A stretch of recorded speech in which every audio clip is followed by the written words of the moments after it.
السلام عليكم ورحمة الله تعالى وبركاته. معكم أنس خبير التجارة الإلكترونية.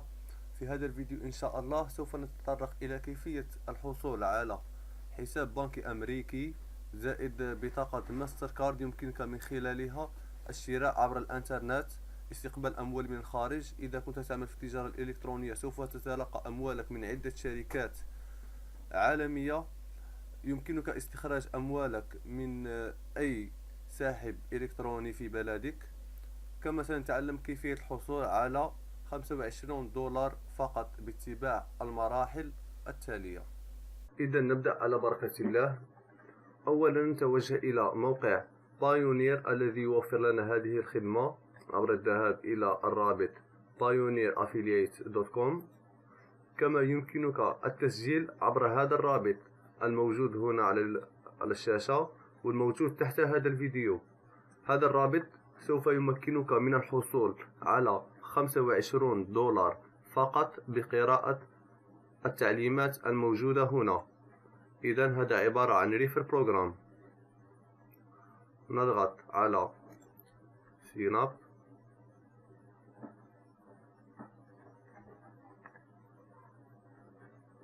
هنا استمارة المعلومات. إخواني أخواتي، أريد منكم أن تملأوا معلومات صحيحة، لأننا هنا نتعامل مع بنك، مع أموال، مع قانون يؤطر كل هذه العملية. إذن لا تتلاعب أرجوك. هنا سوف نضع المعلومات الموجودة على البطاقة. نضع الاسم، اللقب، تاريخ الميلاد. إذا كان عمرك أقل من 18 سنة فهذا الأمر لا يهمك، يجب أن يكون سنك 18 فما فوق. يجب وضع الإيميل. الإيميل هنا سوف يراسلونك للحصول على بطاقة التعريف. يجب أن ترسل لهم بطاقة تعريف أو جواز سفر لكي يتأكدوا من الهوية. أنصح باستعمال جواز سفر، لأنه ليس عند الضغط على تيرميني سوف يراسلونك بالبطاقة. سوف يتأكدون من المعلومات الموجودة هنا والموجودة على البطاقة. إذن يجب أن تضع معلومات صحيحة. وضع البلد الجزائر. العنوان الصحيح. هنا يجب أن تضع العنوان الموجود على بطاقة تعريف. سوف أضع معلومات عشوائية أنا. بوستال كود، رقم الهاتف،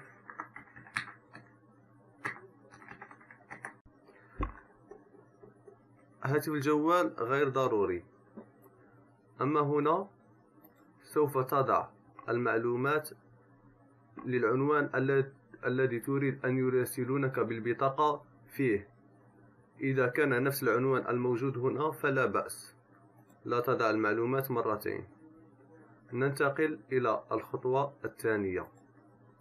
هنا سوف يطلبون منك وضع رقم سري زائد إيميل الذي اخترته. سوف تحتاج هذه المعلومات في الدخول إلى حسابك لبايونير. هنا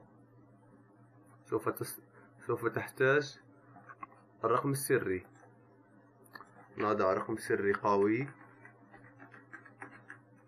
حتى نتجنب البريت فورسينج وكل أعمال القرصنة. ويجب عليك أن تتذكر هذه المعلومات، لأن البطاقة سوف تصلك بعد شهر. إذا نسيت المعلومات فلن تحصل على البطاقة أبدا. يجب أن تتذكر هذا الرقم السري زائد الإيميل. وضع السؤال السري. الإجابة دائما بعشوائية، لكن يجب أن تتذكرها دائما. إذن هنا سوف تضع معلومات بطاقة تعريف التي وضعتها. وضعنا بطاقة تعريف وطنية، الاسم الموجود عليها زائد رقم البطاقة. نوافق على البنود. عند الضغط على فينيش سوف يراسلونك برسالة في إيميلك. سوف تستغرق 3 أيام، يوم 4 أيام إلى يوم واحد. سوف أريكم الرسالة التي وصلتني أنا بعد قليل. إذن الرسالة الأولى التي ستتلقاها هي هذه الرسالة: أكملت التسجيل وأنت في المرحلة الثانية. بعد ذلك سوف تتلقى رسالة بعد هذه الرسالة، هي هنا سوف يطلبون منك رفع بطاقة الهوية. سوف تضغط على اللينك الموجود هنا، هذا هو. سوف تتوجه إلى هذه الصفحة. هنا سوف تعمل سكان للواجهة الأولى لبطاقة التعريف الموجود فيها الاسم والصورة وتضعها هنا. تختار بطاقة تعريف، تختار الواجهة الأولى للصورة، ثم تعمل سكان للواجهة الخلفية للبطاقة وتضعها هنا. إذن هناك وجهين، وجه أول ووجه ثاني، أو يمكنك وضع الوجهين. يمكنك أن تضعهما في البانت وتضع الصورة الأولى مع الصورة الثانية وتضعها هنا مباشرة، وفي الخانة الثانية تضع جواز سفر أو شهادة سياقة وتضعها هنا. إذن يجب أن تضع الصورة الأولى فقط، هي المهمة، وتضغط على أبلود. بعد رفعك لمعلومات بطاقة تعريف أو جواز سفر سوف تتلقى رسالة ثالثة وهي الأخيرة.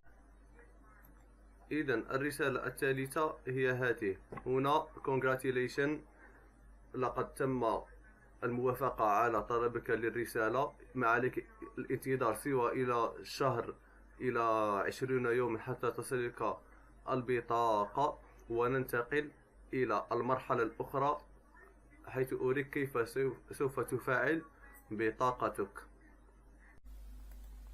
إذا ندخل إلى الحساب بايونير، ندخل المعلومات الخاصة بنا.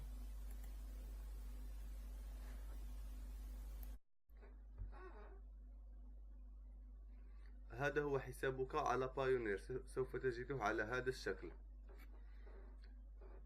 إذا تسجلت من الرابط الموجود تحت هذا الفيديو، سوف عندما تذهب إلى سيرفيس سوف تجد US Payment Service، وهو الحساب الأمريكي في الولايات المتحدة الأمريكية.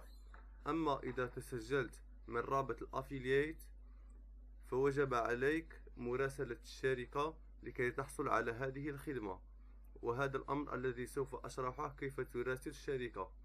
لذا فأنا أنصح مباشرة التسجيل من الرابط الموجود تحت الفيديو لكي تحصل على الحساب البنكي الأمريكي. إذا ندخل إلى حساب في الولايات المتحدة الأمريكية. هذا هو اسم البنك وهذا هو عنوان البنك. إذا ذهبت إلى الولايات المتحدة الأمريكية يمكنك التوجه إلى هذا العنوان واستخراج الشيك الخاص بك. إذا هذا هو الرقم الخاص بحسابك في الولايات المتحدة الأمريكية، وهذا هو الروتين نمبر الخاص بسكان الولايات المتحدة الأمريكية. أريد أن أشير إلى أن الحساب الأمريكي يمكنك الحصول عليه فقط بالتسجيل عبر الرابط الموجود أسفل هذا الفيديو، وبعد وصول الرسالة الثالثة التي تخبرك بالموافقة على طلبك للبطاقة الائتمانية.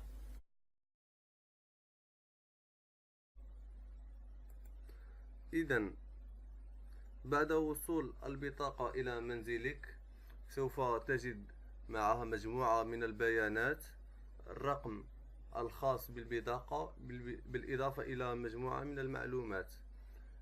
وجب عليك الآن تفعيل هذه البطاقة لكي تصبح صالحة للاستعمال. إذا تتوجه إلى موقع بايونير ثم activate your card. تدخل معلومات حسابك على بايونير.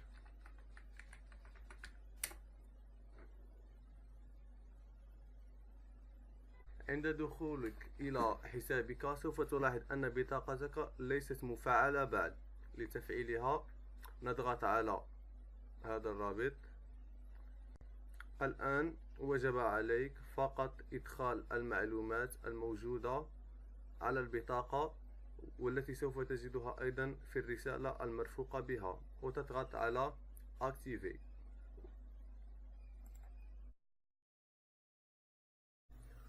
السؤال المطروح الآن هو كيفية شحن الحساب الأمريكي وبذلك شحن بطاقة بايونير. لهذا الغرض سوف نتوجه إلى Load Money to Card. هنا ندخل معلومات البطاقة الائتمانية الخاصة بك. نختار المبلغ الذي نريد أن نحوله، في هذه الحالة $50. Reason to load، نختار سبب إرسال أموال. هنا سوف تختار من سيتحمل رسوم إرسال الأموال إلى الحساب الأمريكي. هل أنت من سوف تتحمل رسوم أم الشخص المستقبل؟ في هذه الحالة هو حسابك البنكي في الولايات المتحدة الأمريكية. نضغط على Continue. هنا سوف نتأكد من المعلومات، رقم البطاقة والمبلغ المحول. في هذه الخانة سوف تدخل معلومات حسابك البنكي بالعملة الصعبة الذي يوجد في بلدك. مثلا في الجزائر يمكنك فتح حساب مع بنك الوطني الجزائري أو بنك التنمية المحلية BDL. أما في المغرب وتونس يوجد سوسيتي جينيرال توفر لك بطاقة ماي إي كارد، يمكنك من خلالها الشراء عبر الإنترنت. تضع معلومات الحساب البنكي هنا وتحول الأموال عند الضغط على Pay Now. إذا لم تكن تمتلك حساب بنكي في بلدك يمكنك أيضا إرسال أموال عبر DHL الموجودة في كل بلدان تقريبا. سوف تذهب إلى الشركة وتطلب منهم إرسال أموال إلى الولايات المتحدة الأمريكية، وسوف يقومون هم بعملية ملء الحساب. وهنا يمكنك شراء عدة أشياء من الإنترنت عند ملء الحساب البنكي.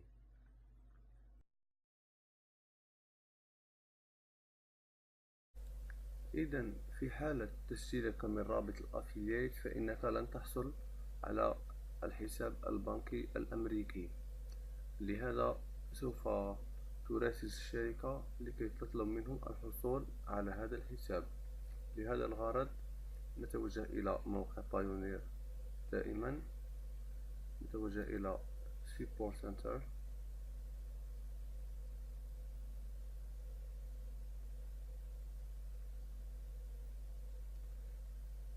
اتصالات الجزائر. إذا هذه هي الصفحة. نتوجه إلى Contact for.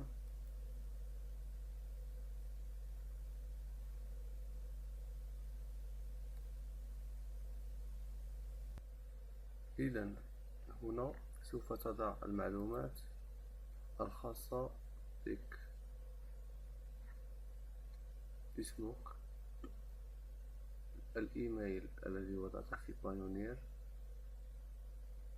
هنا إذا كانت قد وصلتك البطاقة سوف تضع هنا وي.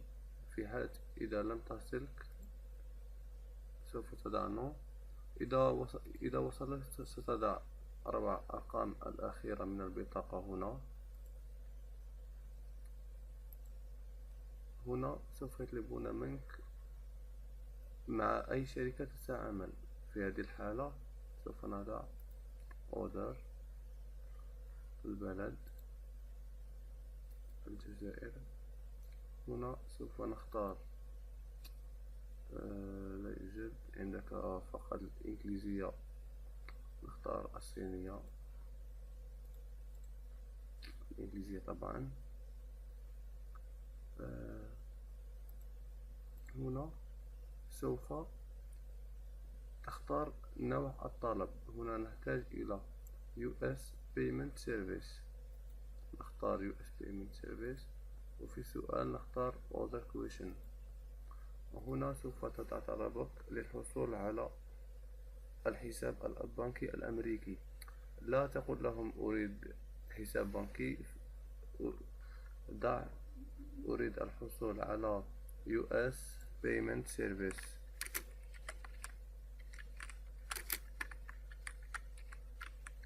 هكذا، وضع الطلب هنا واضغط على Submit. هناك حالة أخرى سوف تحتاج فيها إلى هذه الصفحة، وهي في حالة إرسالك لبطاقة الهوية ولم تتوصل بالرسالة الثالثة بعد أسبوع. فمن المفروض عند إرسال بطاقتك الوطنية أو جواز سفر ستصلك رسالة الموافقة على البطاقة بعد أسبوع. في حالة عدم وصول الرسالة بعد أسبوع سوف تأتي إلى هذه الصفحة، تملأ نفس المعلومات. هنا تضع لم تأتيني البطاقة، نترك المعلومات هنا كما هي. هنا سوف تضع card shipping، وهنا نتركها other question، وسوف تكتب لهم أنني رفعت بطاقة الهوية في التاريخ كذا وكذا ولم تصلني رسالة الموافقة. سوف تحصل على إجابة على أكثر تقدير يومين. سوف يجيبونك ويقولون لك لقد أرسلنا طلبك إلى الشركة، وبعد 3 أيام سوف تأتيك الرسالة الثالثة ويقولون لك متى تصلك البطاقة. أظن أني شرحت كل الخطوات. إلى هنا نأتي إلى نهاية الفيديو. أي استفسار أو مشكل ضع تعليق تحت هذا الفيديو، وسوف أجيب على كافة الأسئلة إن شاء الله. لا تنسى أن تضغط على لايك والمشاركة إذا أعجبتك هذه الحلقة.